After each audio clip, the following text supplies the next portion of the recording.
Assalamualaikum warahmatullahi wabarakatuh. Hai para pencinta catur dan para catur mania, selamat datang kembali di Legenda Catur Dunia.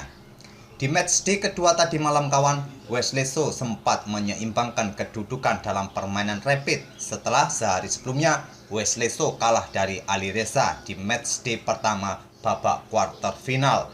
Tapi sayangnya kawan, dalam babak tambahan tiebreak 2 kali game blitz, Wesley So harus mengakui keunggulan Ali Reza Firoza.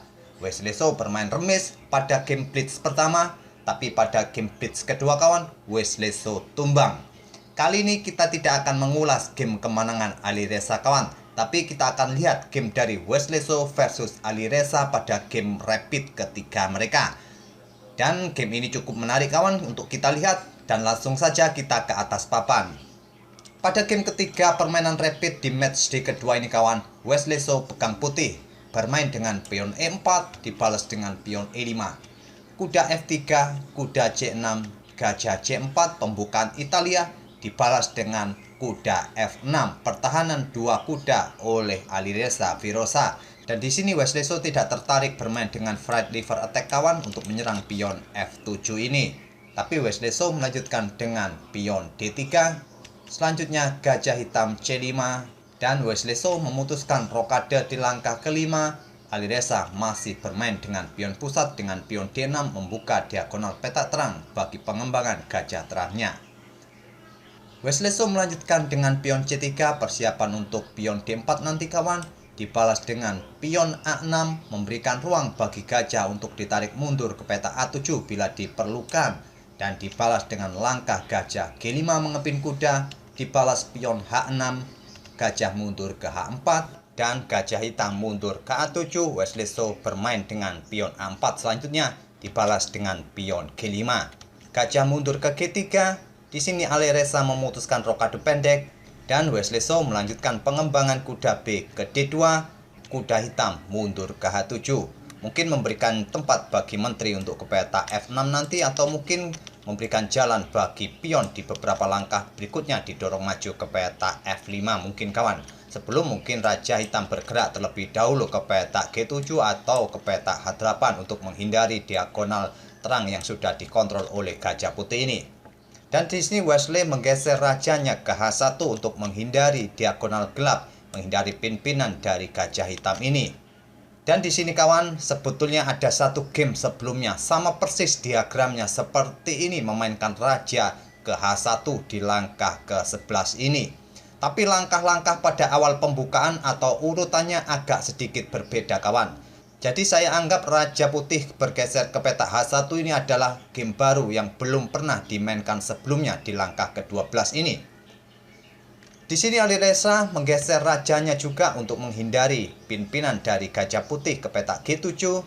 Dibalas Wesley So pion D4 menantang pion pusat. Tantangan ditolak oleh Ali Reza Firoza. Dia bermain dengan pion H5 ingin menjebak gajah putih. Pada posisi ini kawan, sebetulnya hitam mempunyai kesempatan untuk memenangkan satu pion jika meladeni permainan pion pusat putih dengan pion E pukul pion D4. Setelah mungkin dipukul balik oleh pion C, hitam tidak perlu terburu-buru untuk pukul balik pion pusat ini, terlebih dahulu bisa memainkan pion G4-nya untuk mengusir kuda. Setelah kuda mundur mungkin ke peta E1 kawan, barulah gajah pukul pion D4 dan hitam menang satu pion di sini. Tapi pada posisi ini Ali Reza menolak untuk pukul pion putih D4 ini, bermain dengan pion H5 untuk menjebak gajah putih. Diantisipasi dengan pion H3 untuk membuka ruang di peta H3, dan menteri hitam bergerak ke F6. Ini adalah sebuah langkah blunder kawan, karena di langkah berikutnya Wesley So putuskan untuk pukul pion E5, dipukul balik menggunakan pion D, dan Wesley So melanjutkan tekanan di sayap menteri kawan dengan pion B4. Rencananya cukup simpel kawan, memainkan pion B4 ini, mendorong kembali maju ke peta B5 untuk mengancam kuda. Jika dipukul balik oleh pion A, akan kembali dipukul balik oleh pion putih, tetap mengancam kuda, dan penjaga pion E5 ini akan hilang, dan nantinya gajah akan siap pukul pion ini untuk menusuk menteri serta rajanya. Tapi pada posisi ini Alireza terus memberikan tekanan di sayap raja dengan pion G4 mengancam kuda. Tapi ancaman terhadap kudanya ini dibiarkan oleh Wesley So kawan. Dia tidak pukul pion hitam ini menggunakan pion H ataupun tidak memindahkan kudanya. Dia tetap mendorong pion B5-nya untuk mengancam kuda hitam agar penjaga peta atau pion yang ada di peta E5 ini akan hilang. Dan Alireza memutuskan pion G pukul kuda F3, Wesley So pukul balik menggunakan kuda dan tetap memberikan pressure bagi pion E5. Mungkin pada posisi ini kawan, ancaman yang cukup jelas terlihat di langkah berikutnya adalah gajah pukul pion E5 ini setelah kuda hitam pindah atau menghindar dari ancaman pion putih ini. Dan mungkin langkah terbaik bagi hitam adalah menggeser menterinya terlebih dahulu dengan mengorbankan kuda tentunya nanti dipukul oleh pion putih ini. Kita coba saja kawan dengan satu variasi, mungkin pada posisi ini hitam menggeser menterinya ke petak G6 untuk menghindari serangan tusuk sate dari putih nanti. Jadi kuda otomatis dipukul oleh pion putih, mungkin akan dipukul balik oleh menteri hitam mengancam gajah. Simple, putih bisa memainkan kuda pukul pion E5, mengancam menteri juga melindungi gajahnya. Menteri hitam mungkin akan bergeser ke petak H6. Untuk sementara memang hitam sudah lepas dari ancaman serangan tusuk sate kawan. Tapi melihat posisi bidak-bidak di atas papan dan terbukanya atau tereksposnya raja hitam, tentu di langkah berikutnya lebih mudah bagi putih untuk melancarkan serangan-serangan berikutnya. Dan tentu saja dengan diagram seperti ini, putih lebih unggul daripada hitam. Tapi nyatanya kawan, dalam permainan aslinya pada posisi seperti ini, setelah pion yang ada di peta F3 tadi dipukul oleh kuda putih ini, Alireza Firoza tidak memindahkan menterinya dari ancaman berikutnya dari putih ini. Dia memilih mengorbankan menterinya kawan dengan langkah kuda ke peta A5. Tentu saja gajah pukul pion E5 memberikan serangan tusuk sate bagi menteri serta raja hitam ini. Dan tentu saja di langkah berikutnya Alireza Firoza akan kehilangan menterinya kawan. Di sini Alireza Firoza melanjutkan kuda pukul gajah. Gajah putih pukul menteri skak, dipukul balik menggunakan kuda dan menteri putih bergerak ke E2 mengancam kuda. Di backup oleh gajah di E6 dan kuda putih lompat ke D4 untuk menyerang gajah. Selanjutnya akan pukul kuda di peta C4 ini. Juga memberikan jalan bagi menterinya untuk memberikan pressure bagi pion H5. Pada posisi ini kawan, hitam mempunyai pilihan. Apakah tetap mengeliminasi kuda menggunakan gajah atau memindahkan kudanya mungkin ke peta E5. Alireza Firoza memilih memindahkan kudanya ke E5. Sekarang pion F4 mengejar kuda. Di sini Alireza Firoza memutuskan menggeser gajahnya terlebih dahulu ke C4 untuk mengancam menteri. Setelah menteri bergeser ke E3, kuda lompat ke G6 dan pion pun tetap didorong maju ke F5 untuk memberikan ancaman pada kuda, juga untuk memberikan jalan bagi menterinya untuk melakukan skak di peta G5 nanti. Di sini kawan, salah satu kuda di langkah berikutnya akan tewas.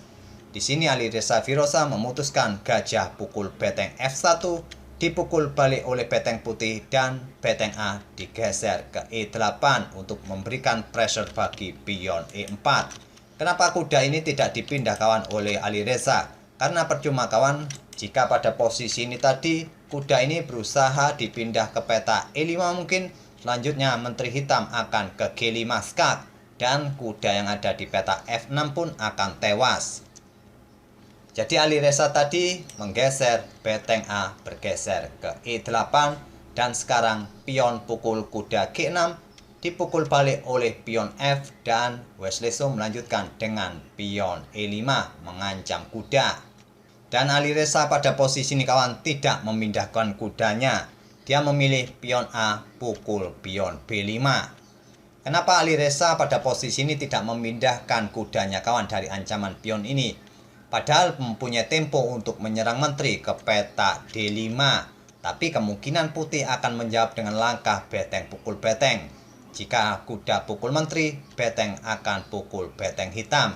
Dengan komposisi seperti ini pun, mudah bagi putih untuk memenangkan permainan karena menang kualitas perwira. Mungkin karena itulah pada posisi ini Alireza tidak memindahkan kudanya.